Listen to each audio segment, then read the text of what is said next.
32 নম্বর হচ্ছে 16 কোটি মানুষের মানে প্রিয় জায়গা।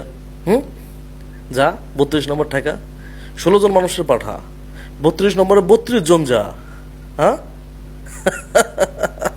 তোরা বেটা 32 নম্বরে ঠেকাইতে পারস না, আর তোরা শেখ হাসিনাটা বাংলাদেশে ফেরাবি। হুম, দেশের ভিতরে এটা ঠেকা, তো এটা ঠেকা আগে, 32 নম্বর ঠেকা। গেছে 32 নম্বর অলরেডি অর্ধেক চলে গেছে। আওয়ামী লীগের কোনো চিহ্ন বাংলাদেশে থাকবে না, সরি আমাশয় লীগের কোনো চিহ্ন বাংলাদেশে থাকবে না। আমাকে শোনা যাচ্ছে কিনা জানাবেন। আমাশয় লীগের কোনো চিহ্ন বাংলাদেশে থাকবে না, এটা বলে দিলাম। আগেও বলছি, এখনো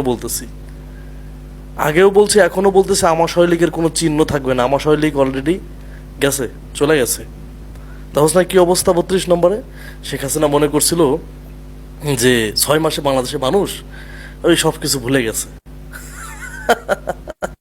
শেখ হাসিনার ভালোবাসা শুরু করছে। দেখছস 32 নম্বরের অবস্থা? শোন, তোর আওয়ামী লীগের পুনর্বাসনের জন্য যদি কেউ চেষ্টা করে, সে বাংলাদেশের সব থেকে অজনপ্রিয় হবে। এত ফেলাইতে পারস, যা, আগে যা। 32 নম্বর ঠেকা, এখানে জয় বাংলা না লিখে 32 নম্বর ঠেকা। একজন যা, একজন জীবন দিতে পারবি? হ্যাঁ, একজন যদি জীবন দিতে পারবি? একজন জীবন দিতে পারবি না, আর শেখ হাসিনা বাংলাদেশে ফিরে আনবি? তোর বেটা কেমন ভালোবাসিস বঙ্গবন্ধুরে? আগামী প্রজন্মের বঙ্গবন্ধুরে চিনাবি কিভাবে? এই 32 নম্বর না থাকলে চিনাবি কিভাবে? 32 নম্বর তো পাবলিক টয়লেট করবো কদিন পরে। একটা এটু থাকবে না 32 নম্বরে। থাকবে না, 32 নম্বর থাকবে না। হেনা কোথায়? হেনাকে ডেকে নিয়ে আসবো। হ্যাঁ,